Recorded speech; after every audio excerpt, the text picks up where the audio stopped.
Hello and welcome to this ET Now special. I'm Nayantara Rai. Today I'm in conversation with the President-elect of FICCI, Rashesh Shah. At 6:30 p.m. he is going to become the President of FICCI. Thank you, Mr. Shah, for joining us here.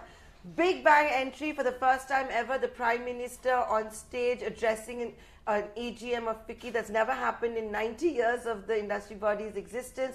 A great speech. But he also pulled up industrialists for being a silent party when it came to NPAs, which he has described to be a bigger scam than 2G call scam and the Commonwealth game scam. Where do you see NPAs at the moment? You know, you're part of the financial world as well. Do you think enough is being done to address this black hole in the economy? As you said, it was a great honor for us to have the Honorable Prime Minister out there.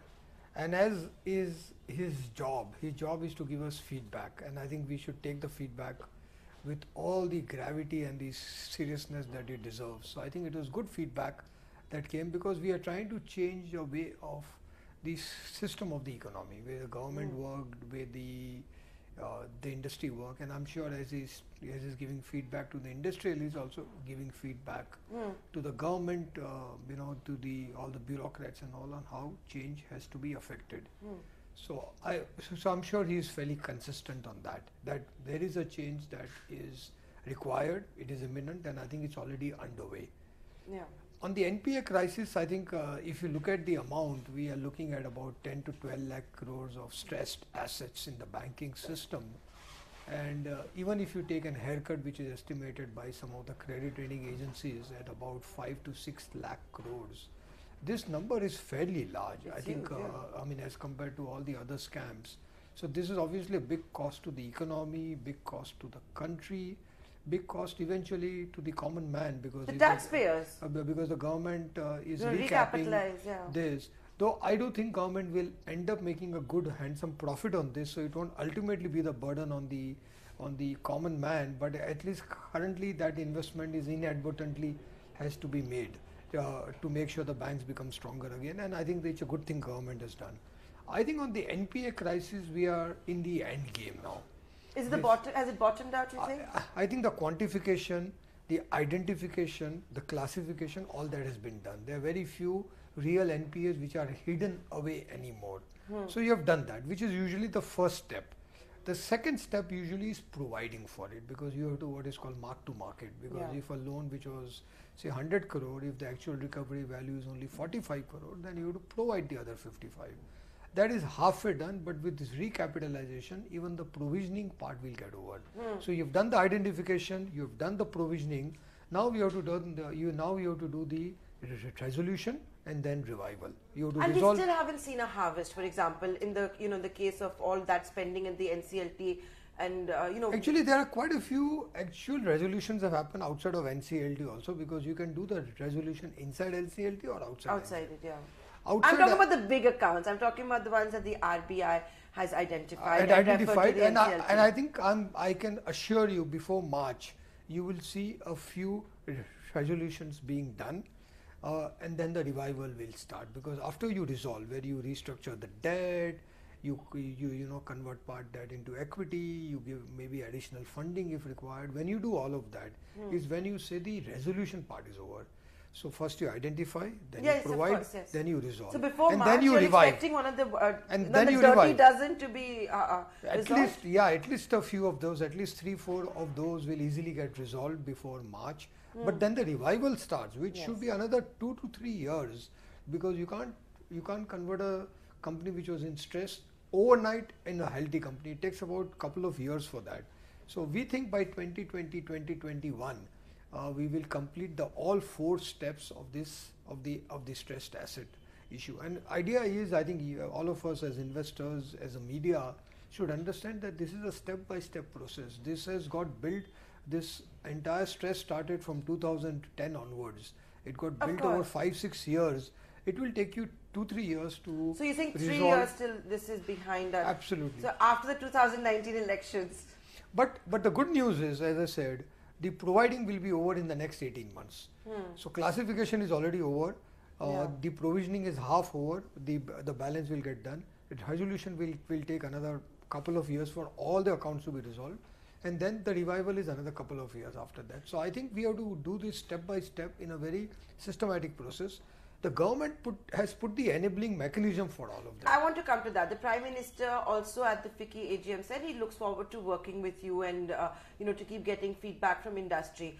What about that ordinance that was recently promulgated?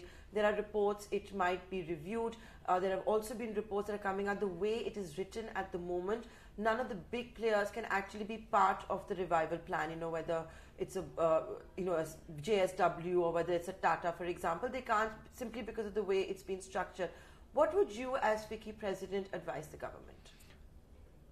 I think the ordinance obviously has its own rationale, because you didn't want this to become a backdoor entry for the bad promoters to get back their assets by giving a big haircut to the bank. So I think the intention is fairly rational, fairly noble also, I would say. Obviously every law has to be interpreted. Every law will get challenged in court and will get interpreted. So who can bid, who cannot bid, who is eligible, who is not eligible, all this will get worked out. The good news is that the government is constantly taking feedback. It is cognizant of the ambiguities or the opaqueness that could creep in, which could delay the process. And they are very clear. They don't want to delay the process. So if it needs further amendment, further clarification, I think it will always come. I think on the whole, the ordinance is in the right spirit, but there could be smaller companies, MSMEs and all, who may not, because for a lot of smaller companies, the promoter may be the only option to revive and make sure that people don't lose their jobs and all that.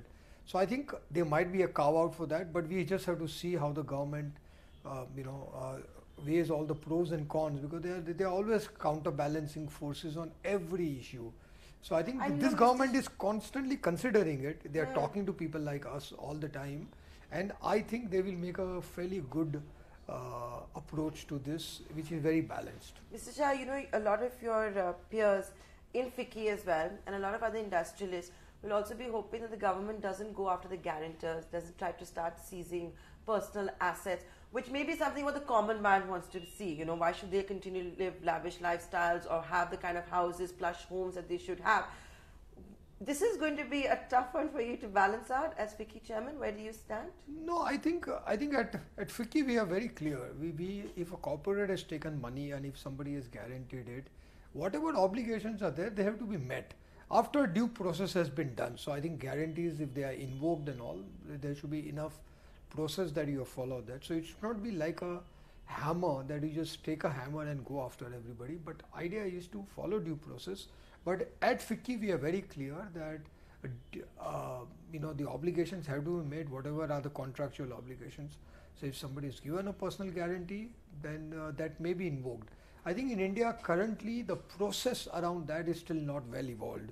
So the government has to put together that process, so that how do you invoke? It has to be done in a responsible way. It has to be done in a very calibrated way. You can't suddenly one day, like happens, that you just go and see somebody's assets because he the yachts, their homes, the London mansions. Not only that. I'm not talking about those. There are few bad examples. Yeah. But idea is, most of the corporate houses, most of the industrialists follow good process. The fact is, if you say, let us say, even in the banks, if you say that 10% of the assets are stressed, you should also say that 90 are not stressed. So there are 90% of the people who are repaying loans, who are servicing interest, who are honoring the contract. Yeah. So, and out of the 10% also, not everybody is bad, because some have fallen on bad times because of various things, industry cycles and others that have happened. So there are bad apples, but I think the bad apples are not the norm. It might be easy for the media to say all bad apple, everybody is a bad apple. We're not responsible for this. So the guarantee and all that also is a contractual obligation, and it should follow the process of the law. And as I said, the government is, actually this government that way is very good. They are very systematically saying, if guarantees have to be invoked, we can't do it in an irresponsible way. We can't do it in an ad hoc way. We need rules around that. It is going to be amended to bring in. So idea is to amend it, bring the law, let the debate happen, let the law get tested in court. But once the law is there, then at least it will follow process, and people will know what their obligations are and what their obligations are not. currently a lot of things are opaque. The problem with Indian system has been over the last 50, 60 years, everything has evolved in a very opaque way. So the rules are also vague. So they are imposed, sometimes they are not imposed. So the enforcement, what we need is clear rules and consistent enforcement. Fair enough. Something else the Prime Minister said was 1/4 of the memory and 1/4 of the members have something to do with real estate. What was 1/4 of the FICCI members doing when this entire crisis in the property market was building up? We've all seen what's happening with JP. The government wants to take over Unitech, which has now been stayed by the Supreme Court. As FICCI president, what would you advise the government? Is this the right solution? Perhaps take over the companies where a solution is not being seen and thousands of home buyers are stuck? See, I think even in real estate, we are in a state of transition. I think the new law, the Real Estate Act, RERA, is a fabulous one. You have to protect the home buyers. People are putting their life savings, and buying a home is a very dream, is a very aspirational, it's a very emotional topic. A very emotional topic for people, especially if common man has put his life savings into that. There has to be obligation. We have done that in the capital markets. The IPO market has got cleaned up so that companies that raise money are obliged to honor their commitments to after taking money from the people. Why should not be the same in real estate? After the new act that is in place, we are in this transition phase, and there are some cases like you mentioned. As I said again, out of 100 cases, 5 would have some bad elements to that. Those the government has to resolve, but hopefully with this new law that will not happen again. I think the crisis of what we are seeing in JP case or Unitech case will not repeat itself in the future because of the new law that is there. So you have made sure the future is protected.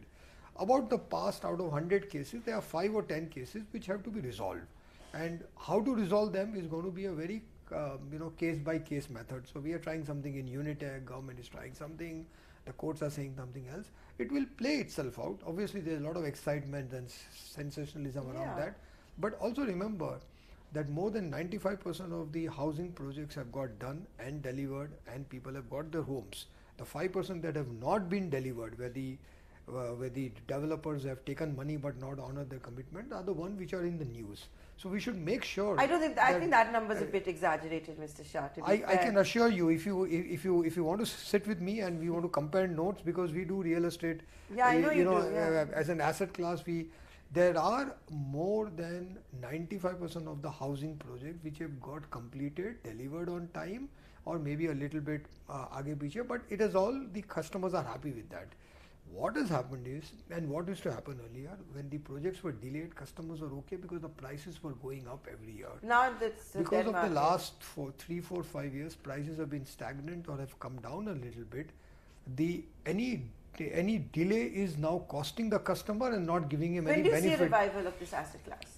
I think we are about 18 months or 2 years away from this also. We have already started taking the uptick. I think in affordable housing, and if you go to Mumbai or Bangalore, a lot of projects are doing well, and a lot of projects are getting delivered also. So I think the housing industry is on an uptick. The new approach of affordable housing, the government incentives for affordable housing, is a game changer. I think the effect when of that. When they increase the square feet for the interest subsidy. And the interest subsidy, the entire Pradhan Mantri Awas Yojana. Square feet, that takes care of a lot of is a fabulous. houses. The Pradhan Mantri Awas Yojana is going to be one of the catalysts. I think 5 years down the line, we will look back and say that changed the trajectory of the economy. And because it should help in selling unsold inventory the minute you increase the carpet area for the government. And a lot of the people are now going after affordable housing. So affordable housing, houses of 10 lakhs and 20 lakhs are going to be now made available. Maybe not in the main cities, but at least on the outskirts of the cities and all. And that is going to create jobs. They're going to create demand for steel, you need a healthy for real estate cement, market all of that. Economy. And I think affordable housing is a game changer from the government. Will take another year for itself to really come into force, because a lot of projects are now being conceived and they will take off. But I think it's a big game changer. Well, we're talking about asset classes and. You understand the market so well. You're now going to be FICCI president as well. What do you think of bitcoins? If the government were to ask you for advice that Mr. Shah, should India legitimize bitcoins, what would you say? I don't think so. I think currency is the prerogative of the exchequer of the this central bank. Especially I'm not an expert. I must start with the disqualifier. That of course you are. Don't be modest. I mean disclaimer that I'm not an expert. But I think I keep on reading news that a lot of the bitcoins also used for illegal activities, for drugs and other things and all. India is at a stage where we are trying to clean up our system, get India ready for the future. So there might be some advantages of Bitcoin in terms of anonymity and all that. But I think at this stage we don't need that additional complication in India. Our society, our institutions will evolve over the next 10-20 years. Then we can take maybe some more risk with the newer currency approaches and all. But I think currently, given that we need to control inflation, we need to control the make sure the black money is eradicated. I don't think things like Bitcoin help the cause. They may harm the cause. Okay, so you're against Bitcoin, and you're clearly sounding a big caution to everybody watching you at the moment. While we're talking of asset classes, investments, the Prime Minister also used the FICCI platform, and it doesn't get bigger than that, with him assuring depositors that their money is safe in the banks. We don't know how that's going to be made safe, what the final rules and provisions will be of that contentious FRDI bill, but do you now stand that it's safe absolutely? I would think so. See, currently also there is a lot of opaqueness around that. People assume that government ki bank hai to everything is safe and all. I think putting it out very clearly as per an act and all.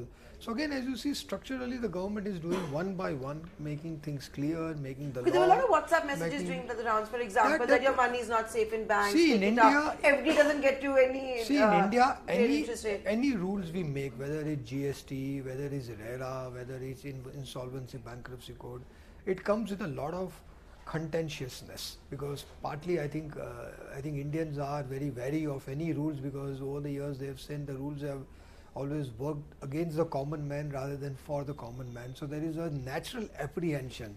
But as the country is developing, rule making is a very important, law making is a very important part of that. So FDRI is an important step in that direction. As with every other law, there will be some parts of this that people will like, some people may not like, and the idea is to create this. So I think this entire conversation, the debate that is going on, is a healthy debate. And rather than sensationalize it, I think we should all sit together and basically give the feedback to the government on which parts of the act are not as good for the depositor and what amendments can be made. And I think that is a very constructive, very proactive approach to take, rather than spread rumors and create unnecessary fear mongering is not going to be very healthy. We need rules, we need FDRI. Now what form of FDRI will evolve. Mr. Shah, in 15 seconds, because you're running out of time, you're taking over after structural reforms like GST, the insolvency, demonetization, etc. What will be your top 3 priorities as FICCI President?